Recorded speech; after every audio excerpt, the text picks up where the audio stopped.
"We've decided you're no longer family to us," my father said to my daughter. I disconnected him from all accounts and never picked up the phone again. 3 days later, they realized who their family really was. It all started with a group message. "Family summer barbecue Sunday at Dad's. Who's in?" Seemed like a normal invitation. But I wasn't on the list of recipients. I noticed it by accident.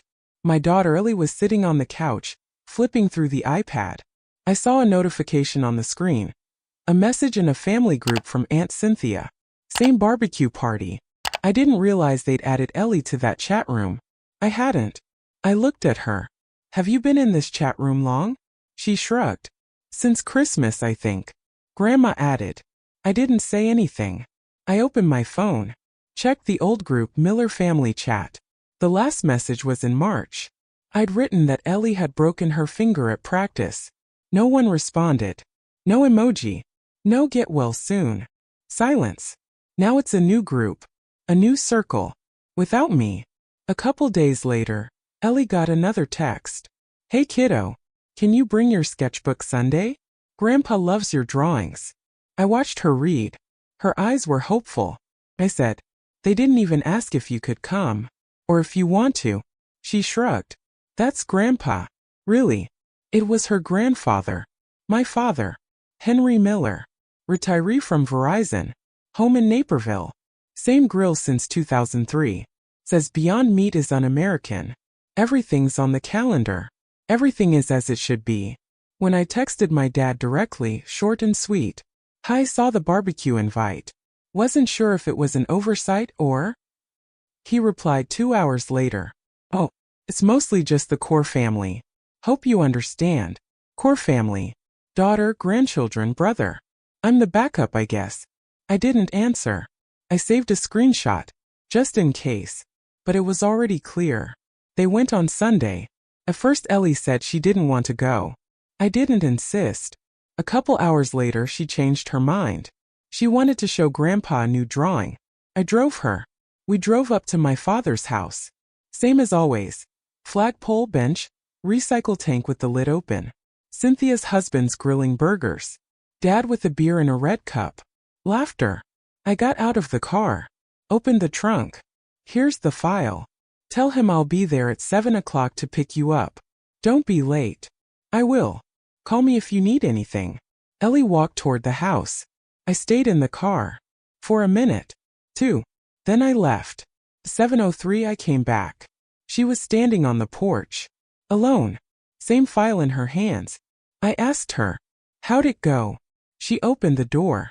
She sat down. She didn't say a word. I didn't push. A couple minutes later she said, "Grandpa said, I'm not really family. That I don't carry the name. That I'm technically your kid. Just yours. Not his." Voice steady. No tears. Like he's talking about a movie. Then he told me not to take it the wrong way. I took the road. Turned right. Then silence. Then, "I don't want to go back there again." I nodded. "You won't." That same night, I removed my father from my Verizon family plan. The next morning, I turned off autopay on his Comcast. He didn't even know I'd been paying for the last 2 years. Open Chase. Deleted him as an authorized user. Logged on to Experian. Blocked credit on his SSN. He once used my number as a guarantor. I fixed that in 2019. But now it's a freeze. No chance at all. No phone calls. No explanation. He said Ellie is not part of the family. I decided now neither is he. Ellie went back to her drawing.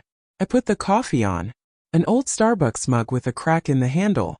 I sat across from him. "What else did he say to you?" She shrugged. "He said I looked like you." There was not exactly a compliment in his voice. Ellie went back to her drawing. I set the coffee down. An old Starbucks mug with a crack near the handle. I sat across from him.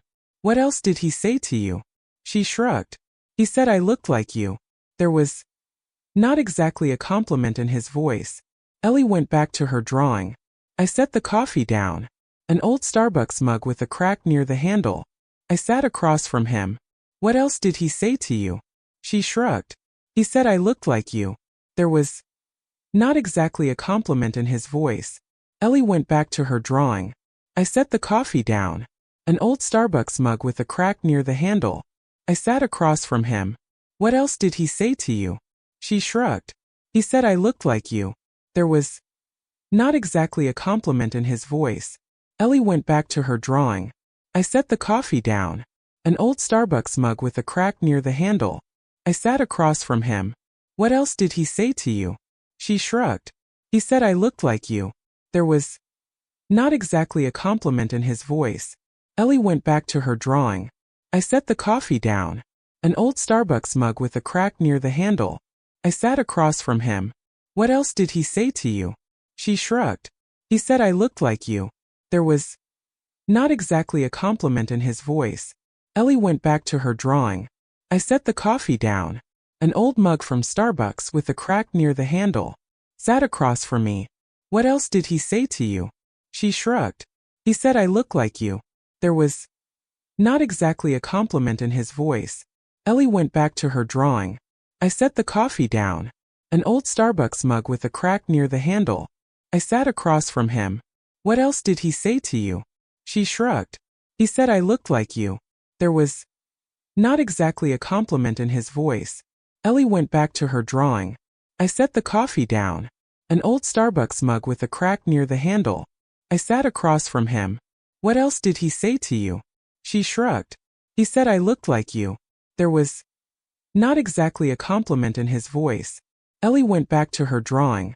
I set the coffee down. An old Starbucks mug with a crack near the handle. I sat across from him.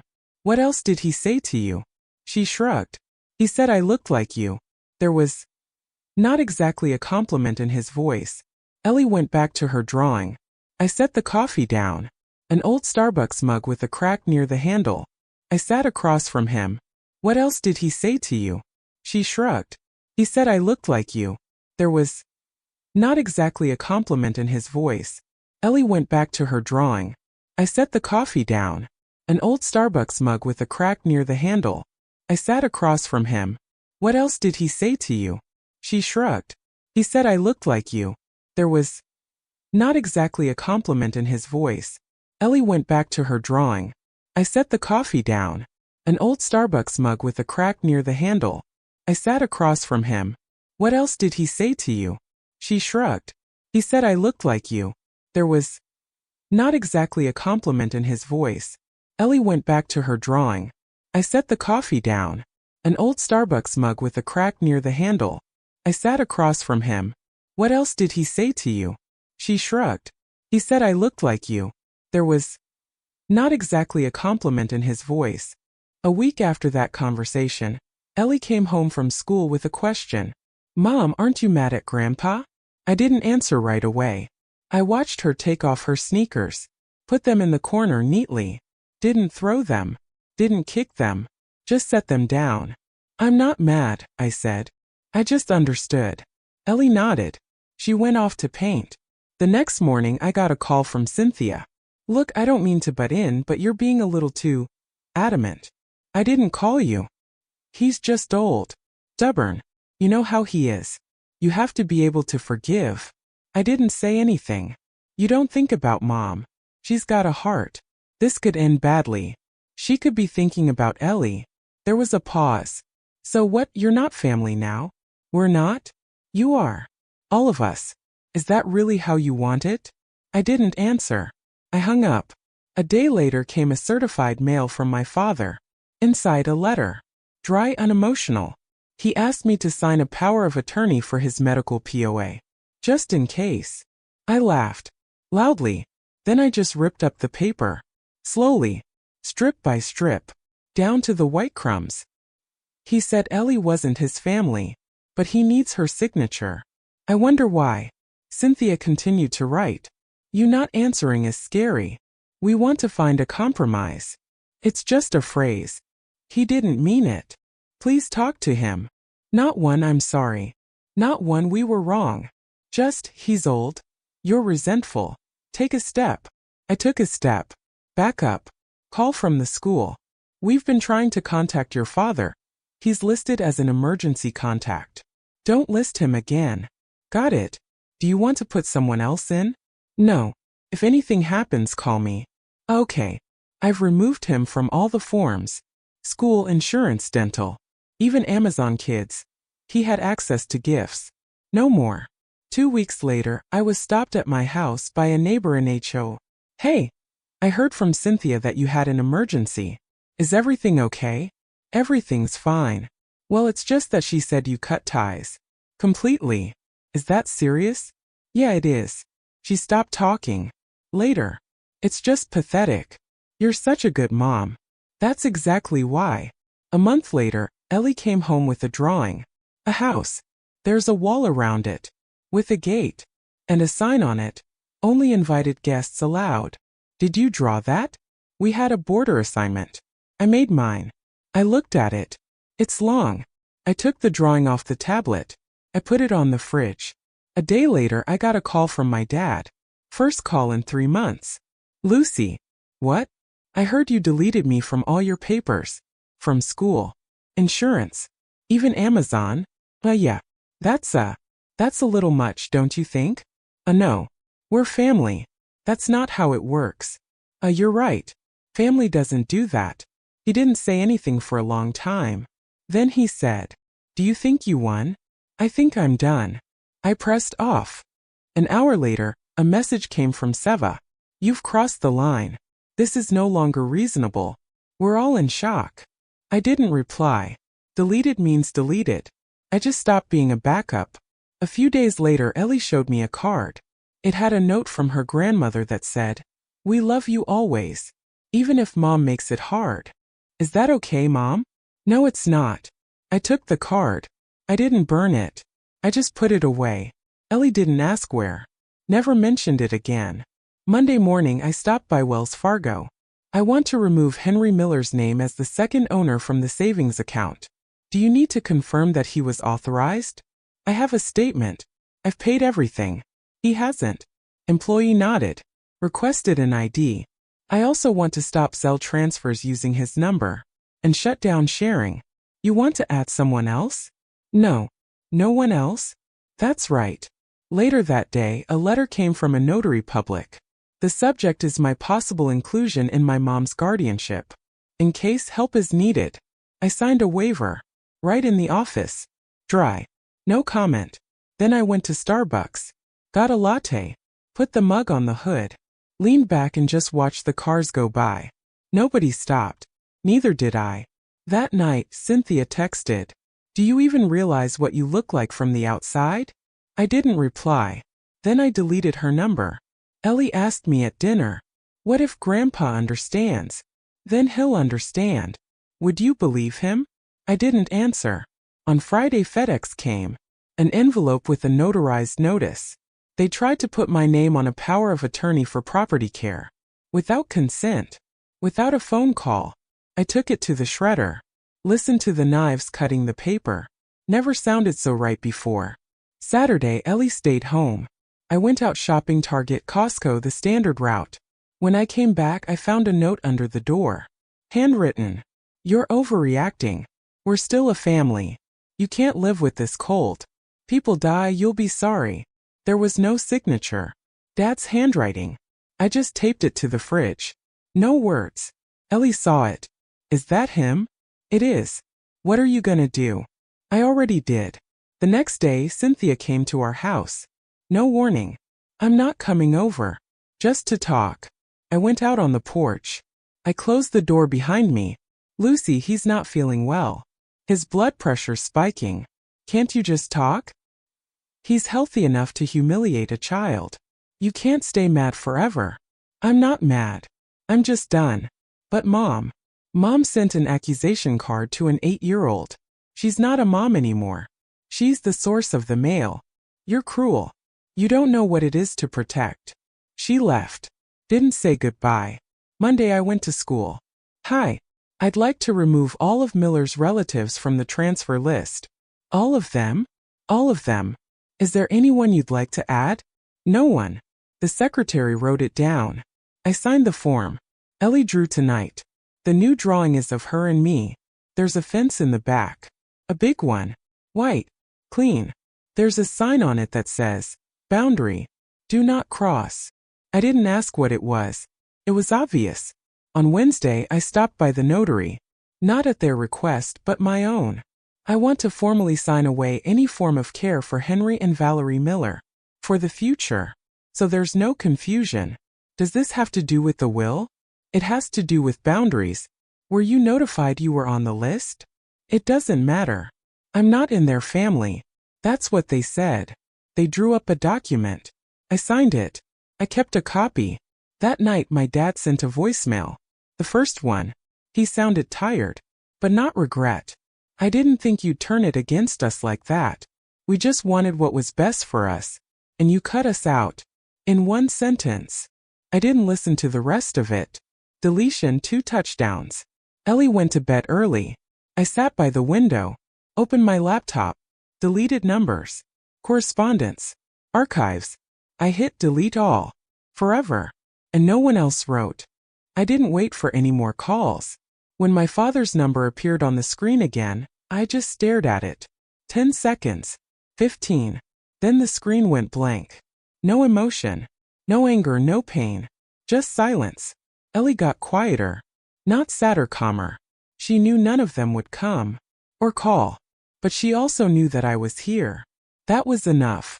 In the spring a neighbor died. Cynthia came to the funeral, stood in the corner. I saw her looking at us. Ellie and I held hands. When it was over, Cynthia came over. I'm so sorry for your loss. Thank you. I'll stay out of it. It's just if you ever want to, you know where we are. I nodded. Not yes or no. Just nodded. She left. Never called again. A couple months later I got a letter from the bank. My dad's loan application with my name in the contact to confirm section. I went to Chase. Showed the letter. Asked them to take down every possible connection. They said it was unofficial. It was just a number listed as trustworthy. Delete it. Permanently. Done. I'm out. It's sunny in the parking lot. Empty coffee in hand. Threw it in the trash. I got in the car. For the first time in a long time I felt light. In July, Ellie received an invitation to a children's exhibition at the center. One of her works was about the border. In the background is a house. There's a sign in front. By invitation only. Are you sure that's what you want to exhibit? Yeah. I just nodded. They're here. The father. Mother. Cynthia. They didn't know the job was hers. They just stood there watching. I stood in the other corner. My father recognized the signature. Stared at the plaque for a long time. Then he turned around. And met my eyes. He didn't say anything. Neither did I. After the exhibition they left. They didn't come over. They didn't write. And from that day on, silence. It's been 6 months. I updated the paperwork. I removed my old last name. DMV asked me, "Do you want a new signature?" Yes. We live a quieter life now. Not better. Not worse.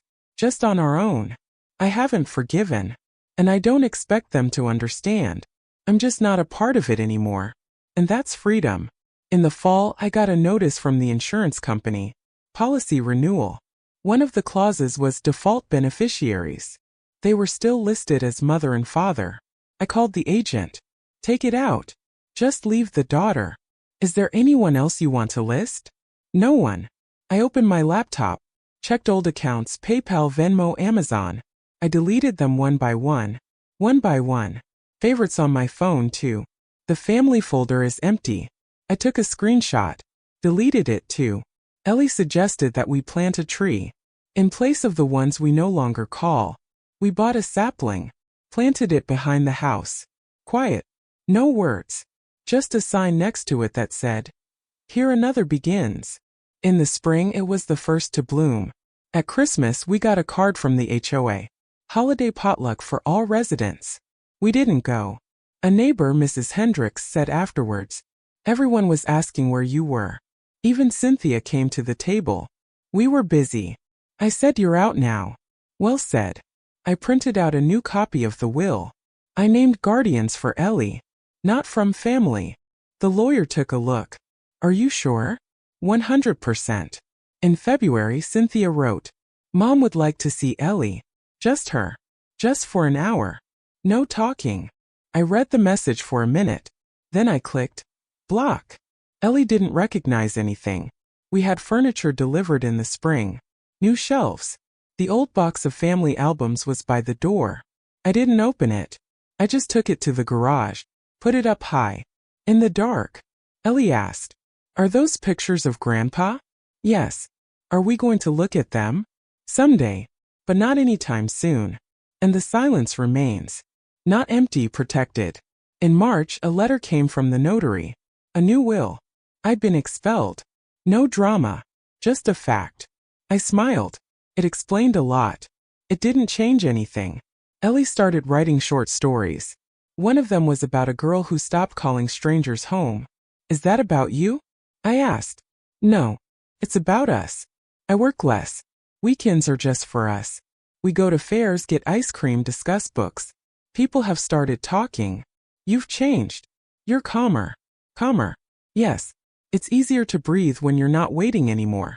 The last contact was a letter from Seva. You've ruined everything. Now my father has no one." I left it unread. Not because I'm angry. I just don't need to. It's Ellie's birthday. I watch her blow out the candles. Quietly really happy. And I know it's the right thing to do. No revenge. No scenes. Just boundaries. And a clean slate behind them. I updated the beneficiaries in the pension fund. My name, Ellie's name. No one else. Isher asked, "Are you sure you don't want to add your parents?" 100%. A box arrived in the mail. An old birthday card from my mom sent back. The addressee has dropped out. The handwriting was hers. But it was Seva's. I didn't open it. I just put it back. Return to sender. Ellie asked me tonight, "Will it ever end?" It's already over. I found a letter from my brother in an old drawer. 10 years ago. He asked me to borrow money for a down payment. I did. No paperwork. No strings attached. Now I just crumpled up the letter and threw it away. I didn't even finish it. We planted a second tree. No sign. This time it was just for fun. An old neighbor came by the store. "I heard you broke up with your family." Unexpected. Not for me. People say you've gotten, colder. It's not cold. It's boundaries. He stopped talking. Then he shrugged and walked away. I canceled all shared subscriptions. Netflix, Hulu, Amazon, everything they had access to. Even the family plan at AT&T switched to personalized. Felt weird. Like the air felt denser. But lighter. Ellie drew a card. Just for fun. No reason. Just us. And it said, "We're here." I put it on the front door. On the inside. No more letters came. No one called. And I didn't wait. I just lived. Spring. A new school year. Ellie's packing her backpack. Relaxed. No rush. No unnecessary words. I stand at the door. Watching her put on her jacket. With precision. Confident. "Do you want me to pick you up after school?" "No. I can walk myself." "It's okay." I nodded. I closed the door behind her. Then I sat down in the kitchen. I opened an old notebook. I wrote down. They don't need me anymore. And I don't think I ever was. But not bitterly. Just a fact. I didn't save. I didn't call. I didn't prove it. I just walked out. And that was it. A year later I happened to see my dad at the store. He was walking by, didn't recognize me. Or pretended to. I didn't stop. Neither did he. That was goodbye. In silence. Like everything else.